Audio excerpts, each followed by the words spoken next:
How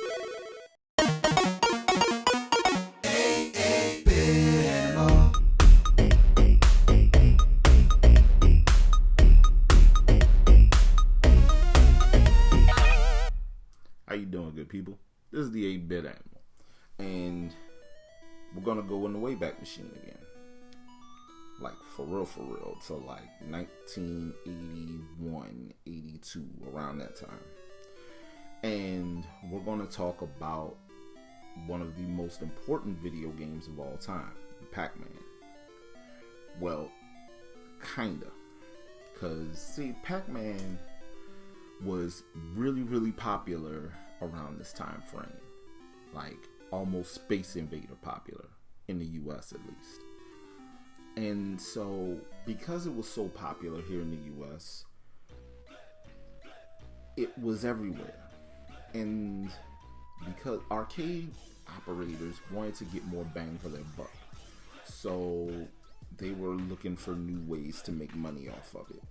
And one company, General Computer Corporation, or GCC, came up with the brilliant idea of creating a conversion kit for Pac Man. Well, they did, and due to some legal wrangling, they had to present this conversion kit to Midway, who held US rights for Pac Man. Midway loved it. They made a few little tweaks here and there, slapped a bow and a beauty mark on her, pushed it back out. And the game became as big a phenomenon as the original, to the point where those two games combined led to a Saturday morning cartoon show. Later on, NES ports happened, and we actually got 2 NES ports of today's game. And they're a little different from each other. I'll talk about that in a sec. Today, we're going to take a look at both NES ports of Miss Pac Man. Alright, so Miss Pac Man, much like the original, runs around a maze collecting, eating the little dots and the power pellets and dispatching the ghosts. If you get touched by a ghost when you haven't eaten a power pellet, you die. If you get a power pellet, all the ghosts turn blue and they run from you. That's when you can attack. Food power-ups pop up on screen. Though in Miss Pac Man, they bounce around the maze instead of just sitting stationary in one spot like the original. Now, the Tengen version of the game came out in 1988, which was great timing, because it was still kind of early in the NES life cycle. It was just after the release of Pac Man.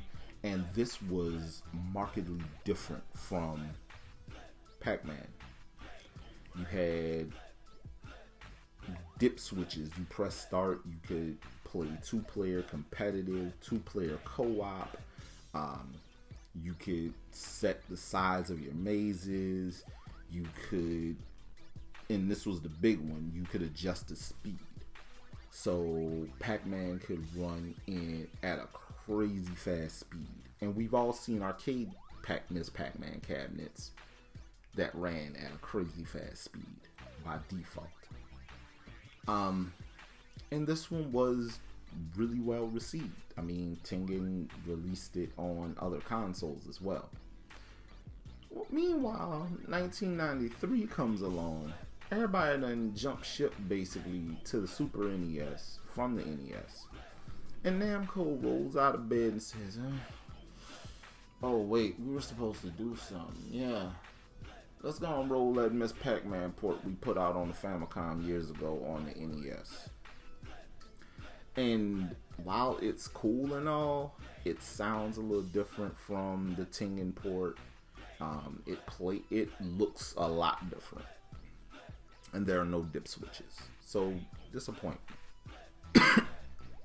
See, got me a little choked up.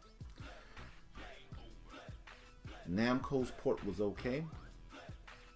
Tengen's port was far superior. And it came out 5 years earlier. And it's a lot cheaper at resale. If you're looking for a copy of Miss Pac Man, the NES ports are very different in price. Much like the ports of Pac Man. The Tengen port, about $20 to $25 for a loose cart. The Namco port, that's about $75, $80 on up for a loose cart. It's ridiculous. You should not be paying that much for a copy of Miss Pac Man. The only reason to get a copy of the Namco cart is if you're trying to build a complete set. Cause yeah. Also, why didn't Namco release the first Dig Dug game on the NES? We got Dig Dug 2. Why didn't we get Dig Dug? Seriously. But yeah, this has been the 8-Bit Animal, and I'll catch you beautiful people tomorrow.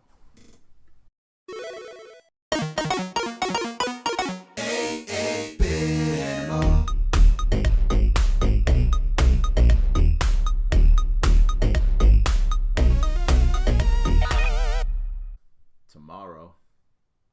Woohoo! Finally. Sweet, sweet relief. This nightmare is over. Wait. Super Nintendo and Genesis games too? No!